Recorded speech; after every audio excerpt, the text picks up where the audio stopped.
Welcome to everybody joining us from the various corners of our world home.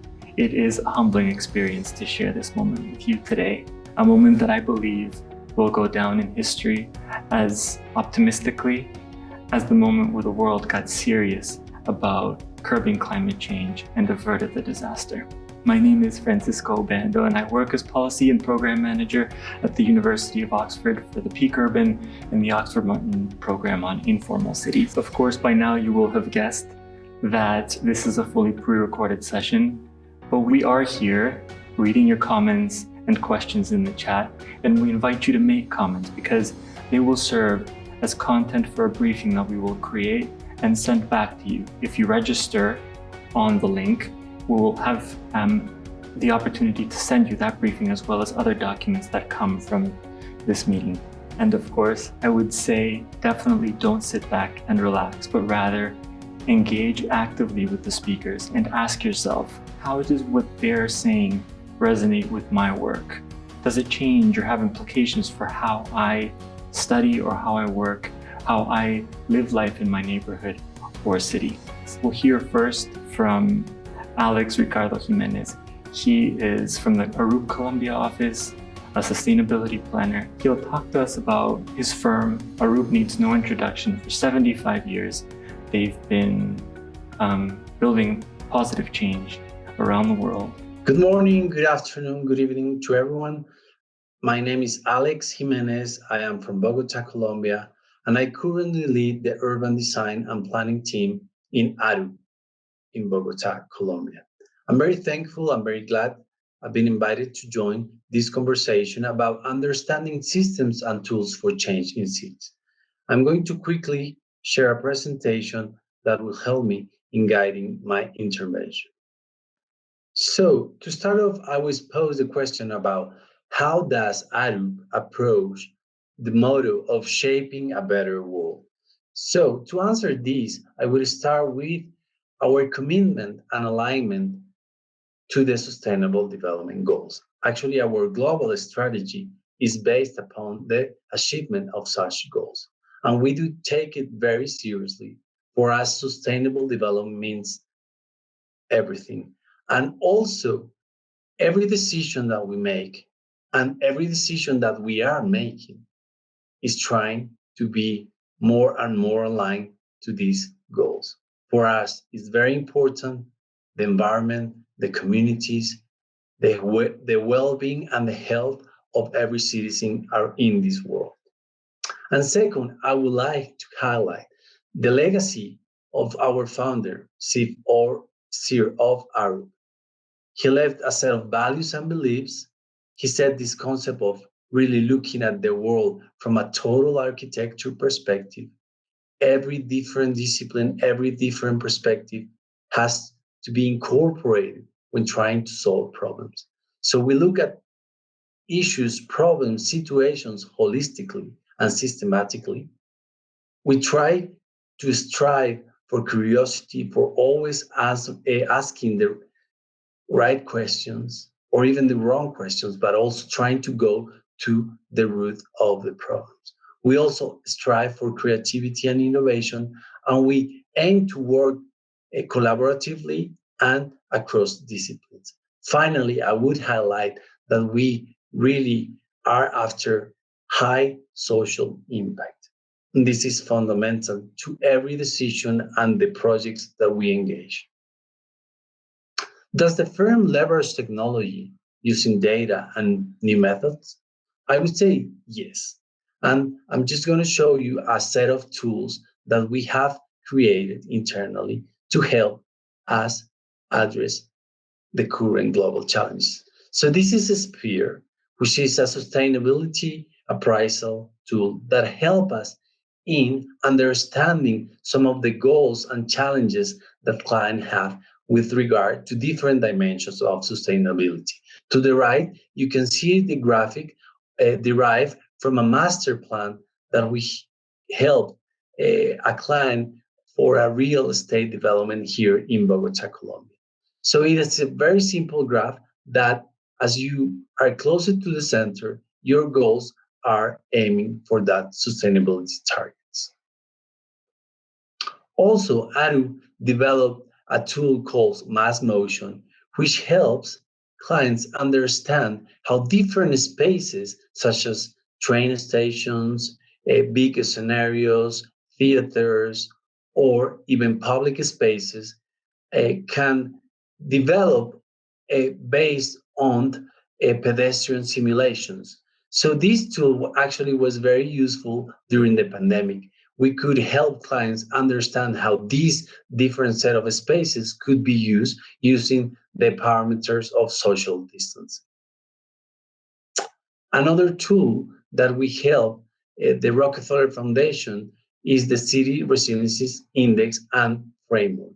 This online platform helps different set of stakeholders, but in particular cities, to craft and understand the resiliency challenges holistically.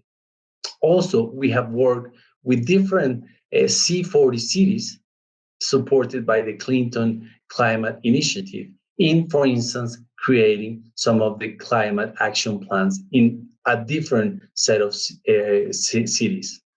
Also, we have partnered with the Lloyd's Register Foundation in creating a platform that is called the Resilience Shift, that is going to help a different set of stakeholders to bridge infrastructure systems gap to create a safer and more resilient future for everyone.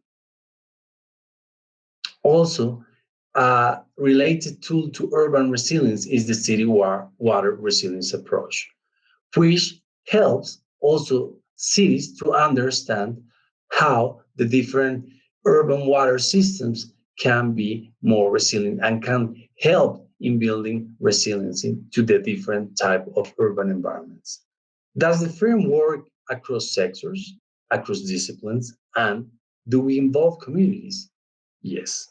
I would say that it's at the core of our business, in the core of our actions, and in the core of the way we do things daily. This is just a picture of an example. This is our work with Montevideo in Uruguay throughout the definition of the urban resiliency strategy for that city. Also, we work across disciplines when we frame our projects in different type of cities. We look at people, we look at water, we look at ecology, we look at economy, we look at the sociology of the city. And we like and enjoy, and we actually go abide by this type of interactions between different disciplines. As I mentioned at the beginning, this is part of our philosophy and our legacy. We'll look and strive to combine different concepts, different perspectives, and solve problems in an integrated manner. And it's a firm like ours finding some challenges when building cities and when trying to affect change in cities? And I would say it's definitely yes. Cities are dynamic and they also have political will. This poses some challenges. For instance, the fact that some of the administrative cycles change permanently. And so long-term visions sometimes are challenging to find. However, we have found that cities are very entrepreneurial as well as their local officials. So we believe that really helping cities create visions, trying to set specific and very clear objectives and goals can help them in creating these long-term visions that could, in fact, also contribute to overcoming those administrative cycles. So I'm going to leave it like that, and I hope my intervention would create further discussions. Thank you very much for your time. We will now hear from Jaideep Gupta. He is lead of the Cities and Sustainable Infrastructure portfolio at GCRF. He is research fellow and leader of the Cities Cluster at the Institute of Development Studies at the University of Sussex, and he was formerly research fellow at the Urban Design Research Institute in Mumbai, India. Jaideep today will answer two important questions. First, Why is it important to fund both cities-focused research and knowledge exchange activity in low and middle income countries to affect an effective response on climate change? And second, what different roles can academic research and knowledge exchange activity play in bringing knowledges together and creating tools for climate action? I'm Jaideep Gupte, Senior Fellow of the Institute of Development Studies, and I'm also the Challenge Leader for Cities and Sustainable Infrastructure at UKRI. It is important to simultaneously fund both cities-focused research and knowledge exchange activity in low and middle income countries, and particularly across a range of institutions like universities and policy-engaged research organizations. Globally, we are in the midst of a dramatic urban transition, not just in terms of our cities growing, but described by a wide variety of socio-spatial urbanization processes. Scalar urbanization stretching to metro regions, blurring of urban territories from city center to small towns, the simultaneous expansion of industrial urbanization into the hinterland. Critical to note here are the ways in which processes of urbanization reach across space and interact in flows of people, goods, and capital. And of course, while the continents of Europe, North America, and Latin America already have a majority of their population living in towns and cities, 90% of the additional 2.5 billion people worldwide are expected in urban areas by 2050 will be concentrated in Asia and Africa. So the very first step is to understand the important environmental, social, technological complexities of this transition. And to do so, we require a multi-scalar, multidisciplinary, multi-actor research environment. To be adaptive, cities, towns, and local regions need to be able to draw on cutting-edge thinking and researchers. And at the same time, researchers need to be close to practitioners on the ground to understand the issues being faced. UKRI's approach has been to fund research working directly with least resourced or otherwise marginalized communities and cities, with a great deal of emphasis placed on equitability in research partnerships to arrive at the relevant issues, and thereby also amplify the voices of the most marginalized communities. A second point to make here is that the language of research is often the bridge to help communities connect with their policymakers and to inform their decision-making. New tools and research innovations are required to place the most accurate and most up-to-date evidence into advocacy environments. But at the same time, what is required is an empowering of those who are least resourced or most marginalized and therefore at most risk from changes to our climate, but least able to shape the policy decisions that affect their immediate living and working environments. So there are significant roles and responsibilities here for research mediation. To ensure adequate handholding where required, capacity strengthening where needed. These are the types of research innovations, the types of enabling and equitable relationships that are evident in programs like Peak Urban and in organizations such as the World Resources Institute. So I'm delighted you'll hear more from them in this event. The scales at which research is organized are also significant here. And we can see that impactful research, knowledge generation, capacity strengthening are all focused on the drivers of risk and emissions rising out of both large and small spatial social dynamics of urbanization, as well as, I suppose, the significance of justice and equity issues across generations, particularly in the light of the levels of risk that will be created to future generations. So making evidence-based policy recommendations relevant will require tailoring them to the specific sectoral responsibilities of different actors within urban areas, but also at the appropriate scales. UKRI funds all kinds of research, curiosity-driven, applied, knowledge exchange activities to translate research for policy and practice. each of these can and do operate at multiple scales, from a molecular level, understanding materials or indeed health impacts, right through to sub-municipal, city, regional, national, and even transnational scales. So it is vital that we enable each of these scales and allow for transitions and translation between scales. Now, this involves traversing local to non-local scales, as I mentioned, but also translating research and evidence from the global south to other southern contexts and to northern contexts, recognizing that achieving sustainable infrastructure, equitability in cities in the UK and other developed country contexts is part of the global challenge, and that innovation, learning, discovery happen all over the world. So as a public funder, UKRI research is assessed on actualizing benefits internationally as well as in the UK. A final point, we must not forget that while we are all responding to the same global pressures of climate hazards and risks, there are critical differences in capacities, in resources and financing options available.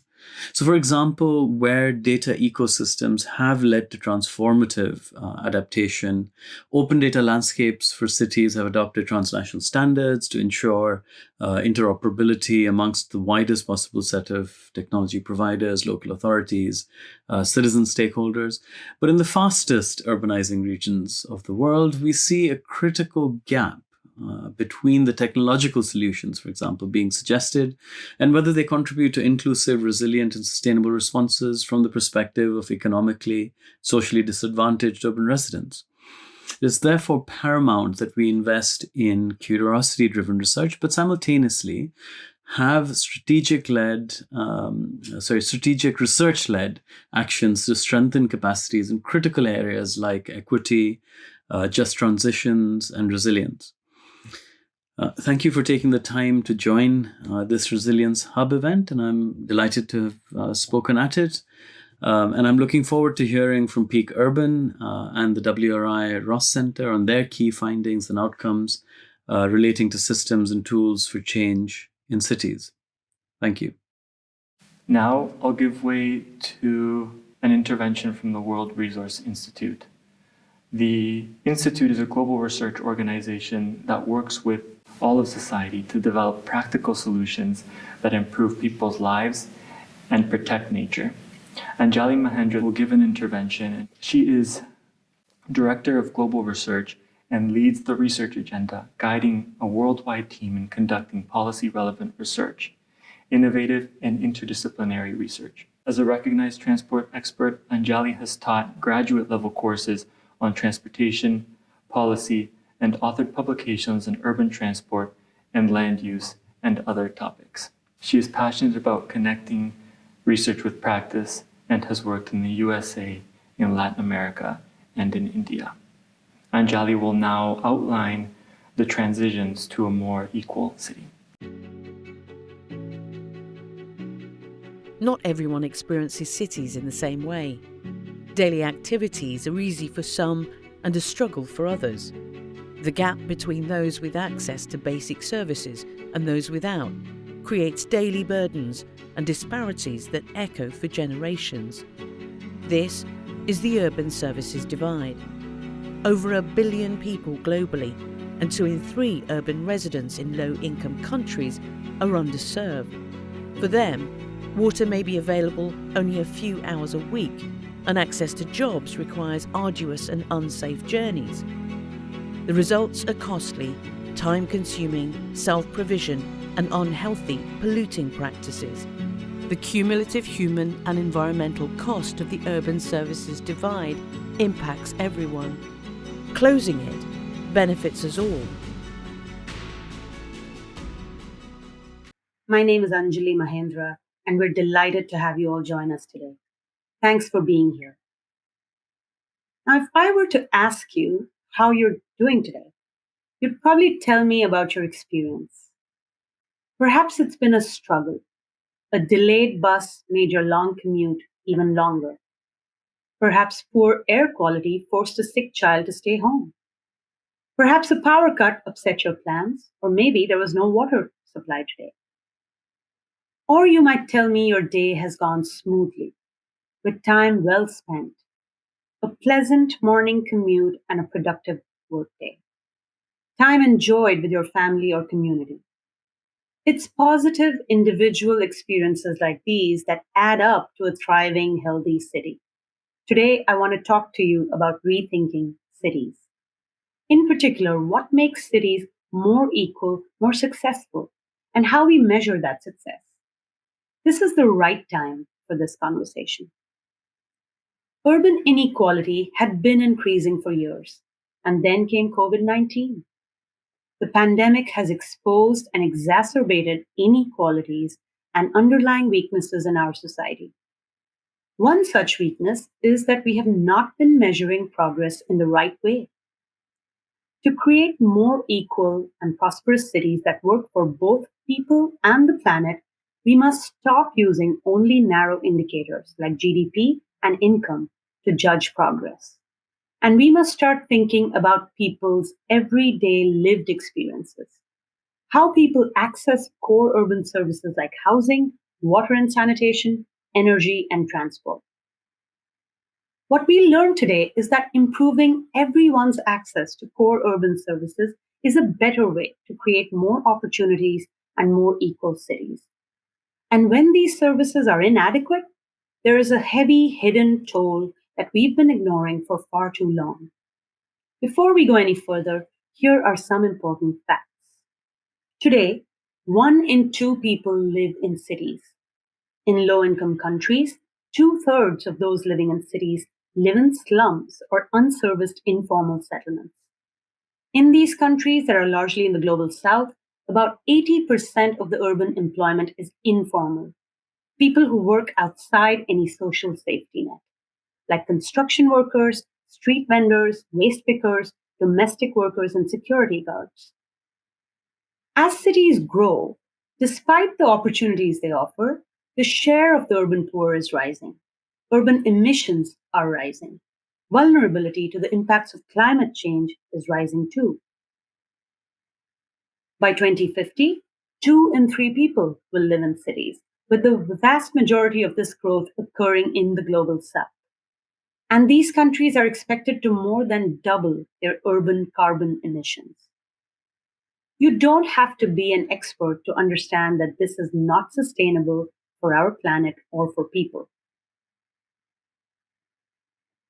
6 years of deep research involving over 160 authors and reviewers from dozens of countries have helped us develop a multi-dimensional roadmap for successful cities where no one is left behind.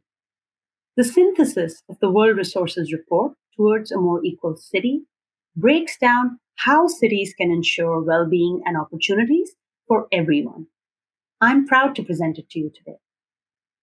How people meet basic daily needs has huge implications for individuals and cities as a whole. Globally, at least 1 out of 3 urban residents lack access to 1 or more core urban services. There are estimates that unsafe sanitation imposes over $220 billion of costs per year globally in terms of poor health and lost wages. Whereas every dollar invested in water and sanitation leads to anywhere from $4 to $34 of benefits in time savings and health. Traffic congestion costs up to 10% of GDP in large cities like Beijing and Sao Paulo.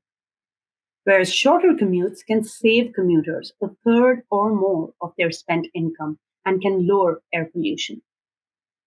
Our research shows that irrespective of income, living with dependable access to core services saves time and expands opportunities. Conversely, living without access to core services creates tangible burdens. For example, Carolyn lives in Nairobi. 3 times a week, she collects water from the standpipe near her house using 20-liter jerry cans. Sometimes the water service is cut off, so she has to buy water from an informal supplier. Sometimes Carolyn walks 2 kilometers to the closest borehole, waits 4 hours to fill as many jerry cans as she can, and then pays someone with a handcart to bring the water home. Sometimes the water is brown with visible impurities, so she also purchases bottled water to drink. Carolyn is not alone.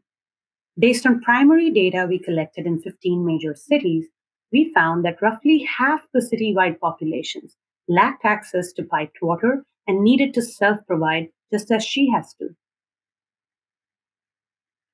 It costs time to travel and wait in line for water from a truck or a kiosk. It costs money to purchase water from an informal supplier who may charge inflated rates. And it costs people their health, as the water quality is often dubious.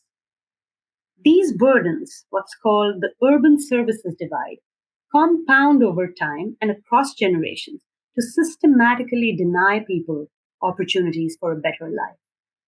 Once you look at it this way, you begin to see this impact everywhere. Luis works as a bus driver in Mexico City. He worries about the poor air quality. Urban sprawl is pushing commuters farther and farther from the city center to where public transport is inaccessible. As a consequence, people are increasingly reliant on unsustainable and expensive modes of transport. The pollution is getting worse, and Luis spends more time stuck in traffic. Our report finds that many people living in cities are like Luis. A study of residents living in peripheral areas of secondary cities in Brazil, Colombia, and Mexico found that their commutes cost twice as much and take 3 times as long as more centrally located households. With better land management and urban planning that ensures the provision of decent, affordable housing in locations with good access to services and jobs, this is fixable.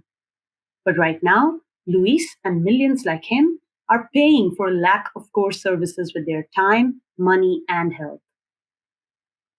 It all adds up to deny people tangible opportunities they could pursue with better access and time saved.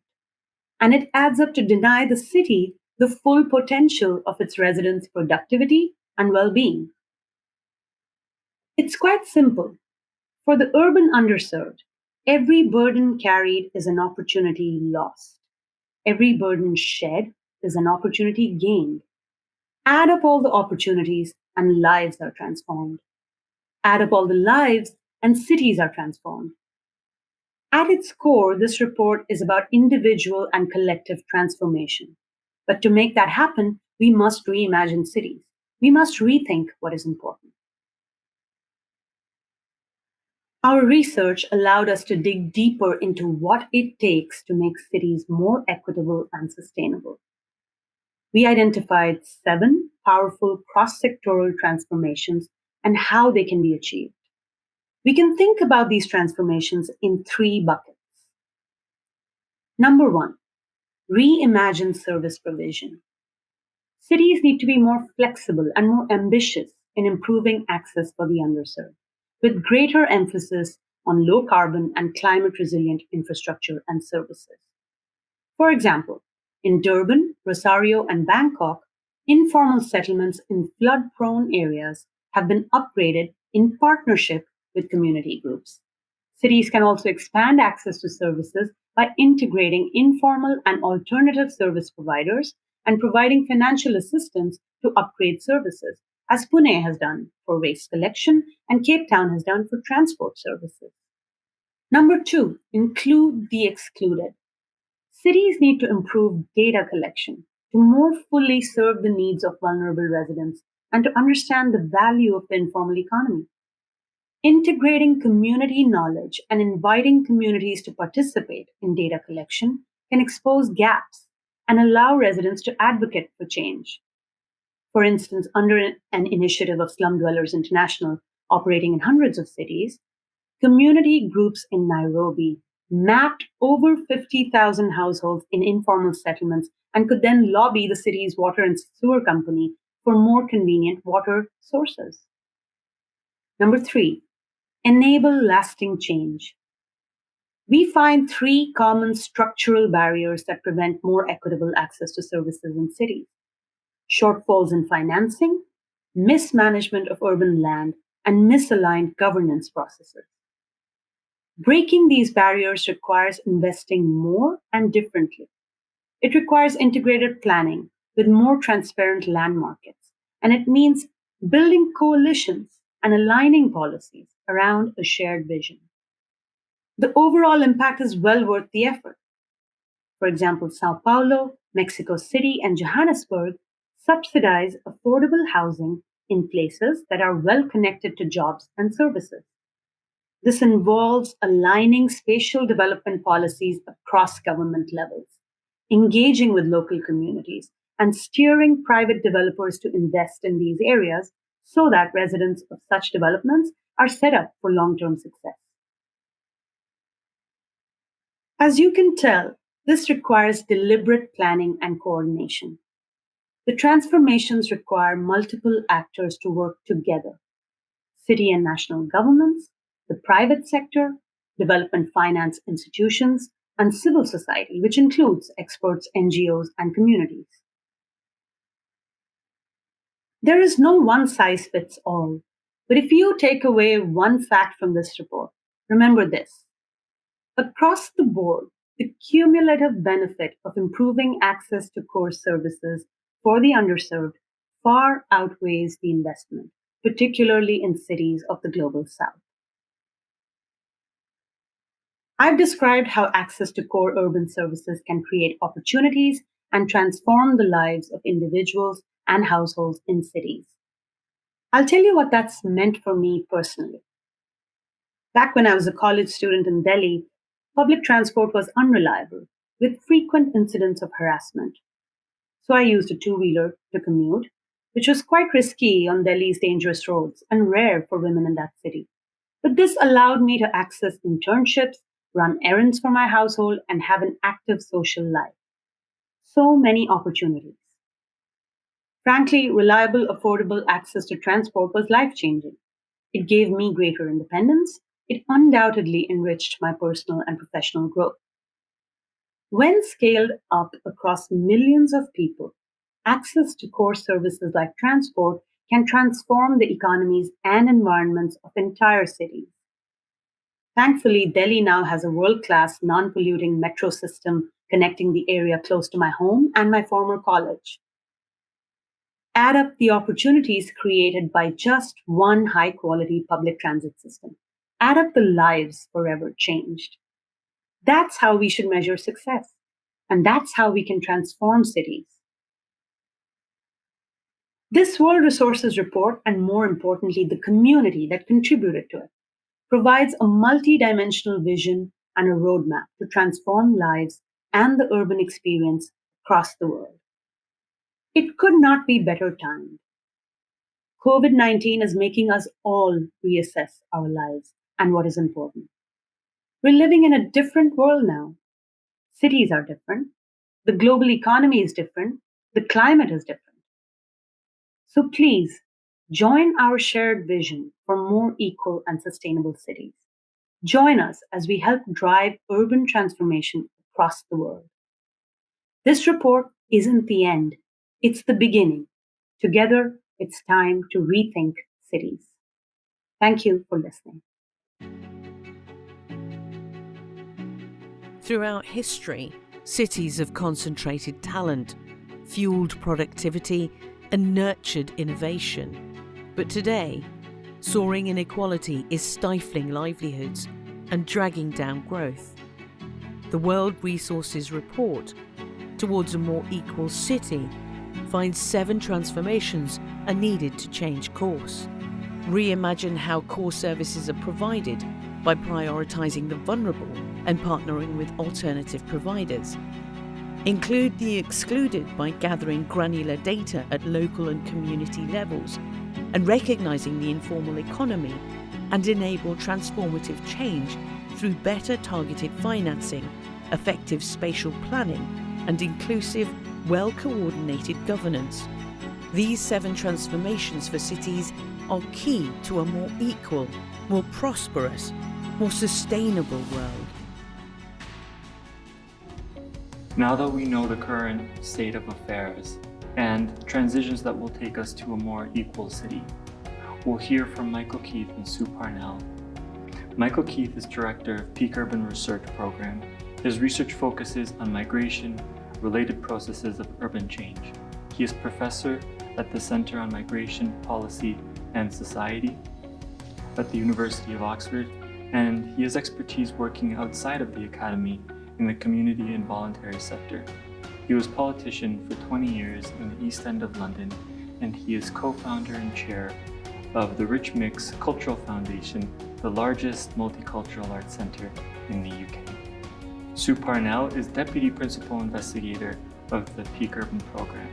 She is Emeritus Professor at the University of Cape Town. Her research involves liaising with local and national government and international donors. She is on boards of several NGOs concerned with poverty alleviation, sustainability, gender equity in post-apartheid South Africa. We must act now, and we must act in a way that accounts for implications and minimizes unintended consequences. Sue and Michael will give us an approach to action that allows for achieving the intended impact. Probably everybody listening to this seminar today and our intervention is actually really keen to do something practical and to do something substantive in cities. But before we do that, and we know we have to do that at scale, we have to do it with real impact, our purpose today is to stop and say, how do we do that? How do we think about what we do in ways that will maximize impact? Michael and I have actually been talking an awful lot over the last couple of years, literally with the pandemic, because we're both very actively involved in the leadership of a large program trying to think about cities in contexts of crises, the climate crisis, the pandemic, a number of other crises, socioeconomic crisis. So, and of course we haven't had a chance to talk in person, but it really is good to be able to do that.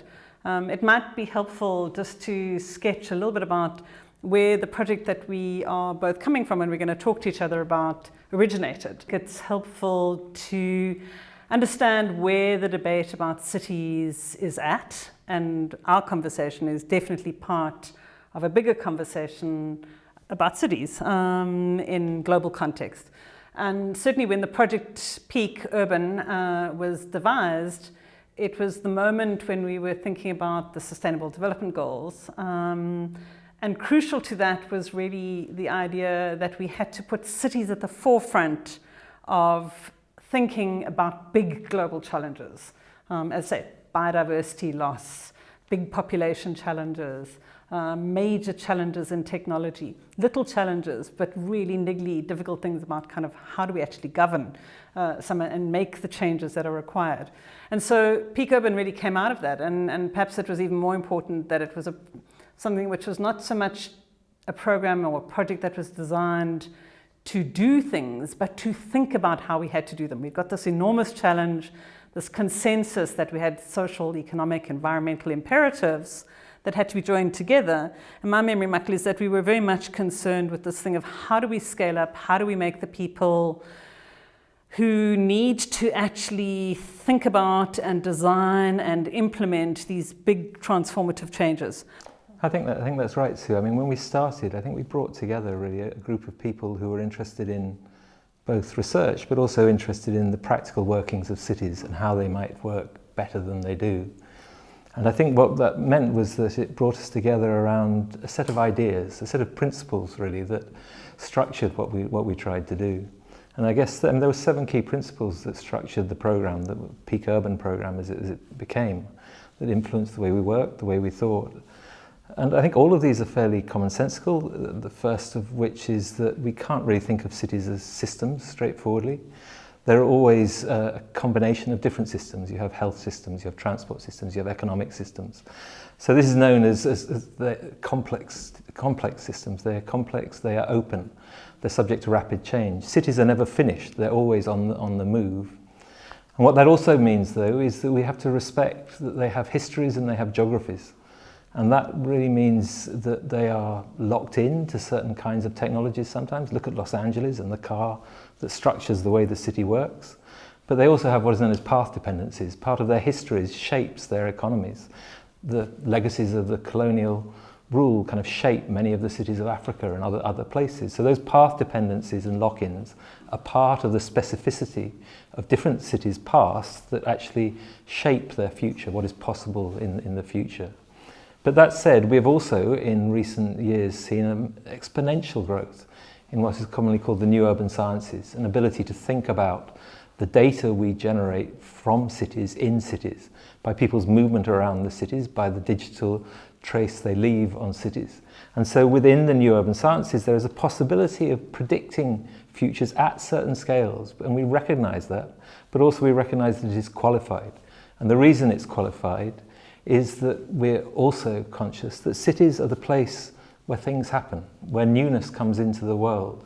So the fourth of our 7 principles is that we have to recognize that dynamic of continually changing landscapes in cities. But then the fifth principle that we recognized was that knowledge works in very interesting ways and important ways in cities themselves. If you think about the biology of cities in the context of the climate crisis, the metabolism of cities creates a science of the way the city generates carbon. But that science has a different logic to it, to the way we think about the economically optimal form of the city. That science in turn may work slightly differently from the science of public health. So alongside different systems, we have different sciences that make sense of the city, and how we bring these together was the fifth of the principles that we were thinking about. The sixth of the principles also was that we know that the forms of disruption in the city are frequently generated by rapid technological change. A single piece of new kit in health means that the logic of the organisation of public health systems changes. Like a vaccine. Yeah, absolutely. If you think about the ways in which the online world changes both economy and culture, what we can do economically, what we do culturally, how we behave in cities, technology changes the interface of different cities. Which is why in the final of the 7 principles we thought was really important was in this context of rapidly changing cities, we need to think carefully about the ways in which research relates to the knowledges produced in the city. How we share knowledges between different parties, the public sector, private sector, community organisations, but also how research translates into practical impacts on the grounds in cities to help cities make sense of their futures. I really liked that when we were starting off. So the sense that you don't trivialize the really fundamental ways that you don't see an individual city, but that which you have to understand all cities and the urban process in a way. And for me, that was really important in bringing together lots of different kinds of people from different disciplines, from different places, even some people who weren't they were thought leaders, but not necessarily straight scholars. I think that's right. I think that's why we normally talk about what a peak approach to thinking about city futures might mean. Yeah. It means that dispositionally we actually think about the sorts of questions that it's important to ask in order to make sense of our futures that recognize those divergent principles that we started with. So what I quite like about the peak approach is that for me it started off almost as a device for trying to bring quite a big cohort of people together into one place where we all understood the same sorts of things that needed to be done or needed to be thought about. And it was almost formulaic, but I found in the process of reviewing PEAK, P-E-A-K, and worth spelling out what each of those letters means in the acronym, that it opened up as many questions for action as it prescribed in the immediate first instance. So for example, on the P, on which came out of the sort of science of urban science, if you like, the new urban sciences, where people talk about prediction. But is really about kind of, what do you measure? How do you measure it? At what scale do you measure things? What do you need to know about cities? Some people think about that as an urban observatory. And that P at first was a way to embrace just literally that new data science, new ways, techniques of doing things. But I think what it has become in our program, and it's become very live, that it's absolutely about new data science, but it's much more than that. It's about how do you bring in other methods? How do you integrate methods in a robust kind of way? How do you actually deal with both backcasting and forecasting in cities? So when I think, and I try to communicate to others in the team and to the external people in cities, that why I think peak is useful and why I think the P is not just the normal information management that cities might have. I try to sort of ask myself, and we ask together, if you were going to change the trajectory of cities, what do you need to be able to predict? And I think that's why if you open up a city observatory in a different city, in a different part of the globe, it will always look slightly different. Partly because of the sort of data that is there, but also partly because of the sort of data that you're looking for. So that sense of P is about the use of data, as well as the acquisition of data, as well as the modelling of data. Because we know that if cities are on the move, in most ways, that sense of newness gives us the second letter of the acronym, the E, which stands for emergence. And emergence, as I said earlier, is really about how we think about that notion of the city as a crucible of change. Change in terms of ideas, change in terms of economic systems. It is always about combinations of the material and the cultural. It's about the ways people behave, but it's also about the way the city works. So we have to ask ourselves, what kinds of emergence is in play right now? What sort of propensity, what sort of possibility is the city opening up, both in terms of value? So we might ask ourselves, what values are at stake? So if we're thinking about an interplay between people's welfare generally, how long they live, how do we think about that being an emergent trend within a city alongside its economic wealth? I think for me what's really interesting in that E is that, if you get two urban economists to talk to each other, they will identify things that two engineers may not identify. Absolutely, absolutely, which is why engineers value some things, and economists may value other things, and public health professionals may value something else. And how we find their values commensurable is partly about the ways we produce knowledge of the city, but it's also something deeply normative. It's about what kind of city we want, in whose image the city will be made. So it's a deeply moral choice about the sorts of cities that we shape in the future. But it's also about what kinds of choices might be made in the face of those new technologies, the kind of emergence that comes from things like energy transition in the face of the climate crisis. We see, when we look at places around the world, in somewhere like Haiti, you try the market to produce energy and you find there are deep problems of market failure when you create new energy systems in Haiti, and then you try state-owned energy systems and you find there's forms of state capture and different kinds of problems. So how we think about that balance between markets and hierarchies, what the state does and what the market does. So Michael, how do you understand then what's the A in the peak? I mean, how different is that from tracking things and understanding how they come together and the catalysm and the energy that you've ascribed to the P and the E? What's A? Well, I think A is a sense of the sorts of practices that are adopted. And by practice, on the one hand, we may mean very specific forms of technological disruption. The digital world is the most obvious case in point. So some of the research we've done on peak by colleagues in Cape Town has looked at the ways in which financial systems for migrants change with the advent of online money. You have very old systems like the Havala system, by which money is transferred in remittances globally, transnationally, in incredibly clever ways. But now with the advent of online money, the dynamics change, the social organizations change, the hierarchies change. And so it can be something very specific like a piece of technology, but it's also more broadly about a general sense of practice and the kinds of systems that we see emerging, not least in the face of the pandemic. What does it mean for a post-pandemic city to think about the sorts of practices that begin to foreground priorities of public health, for example? Public health systems have tended to reflect simple separations between forms of healthcare that you go to a doctor or a medical practitioner and forms of hospitals.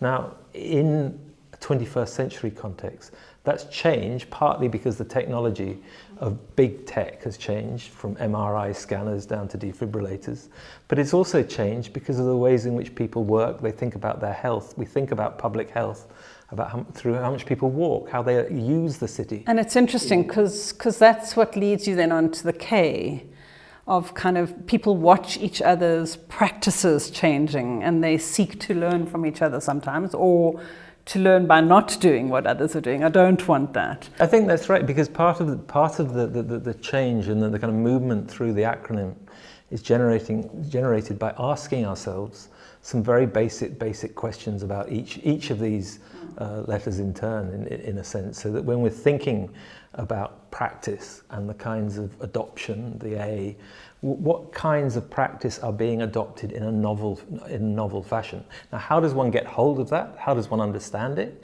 Parts of the ways one understands that are rooted in knowledge that is deeply embedded in systems that may be within the community, within the niches of the private sector, within parts of the public sector. Yeah. We need to think about how we share knowledge. So the question then becomes, the sorts of questions we might begin to think about under the K, I think maybe are about sharing knowledge. But I think that's right. I think we understand probably K more easily than we understand many of the other P, E, A, and K. But for me, what's important in the urban space in particular is because it brings together so many different forms of knowledge. The K here is about valuing expert knowledge, but recognizing that there are very different kinds of expert knowledge, valuing that experts don't have all knowledge, and valuing that people actually often generate knowledge based on a particular place in response to a particular crisis. And the climate crisis is a very good example of that, where it's new, we've got to relearn things. And so there's the K. And I think that really then brings us to the sort of overall thing of saying, this is a disposition, this is a way of seeing the city, it's about a way of asking ourselves a set of questions, rather than simply being a case of saying you've got to do this and you've got to do that, and until you've done all of these things. It says, at a moment when we recognize that what we have is precious, urban life, urban culture, urban place, urban economies, we also have fundamental challenges to it. And so we've got to be really on our toes. I think that's right, because we know that knowledge lands in place as well as cities start from place. So we respect the engineer in what you're saying, you respect the economist, you respect the health professional, but you also respect the fact that different forms of cultural relations, different gender relations, different social relations. And different institutions. Exactly. All of these forms of knowledge land differently in different parts of the world. A mass transit system will not land in the same way in Dar es Salaam as it will in Los Angeles. And recognizing that difference is part of this disposition that is about a sense of knowledge exchange, I think, that acknowledges how cities are on the move. So I think what's been fabulous about Peak and P, E, A, K, you can have a look at the stuff on the website, and there really are some grounded examples of what we're talking about. And what we really are hoping for as a result of this project is not a set of findings from particular findings, but rather that we shift the conversation about what to do and how to do it, and who we need to do it with.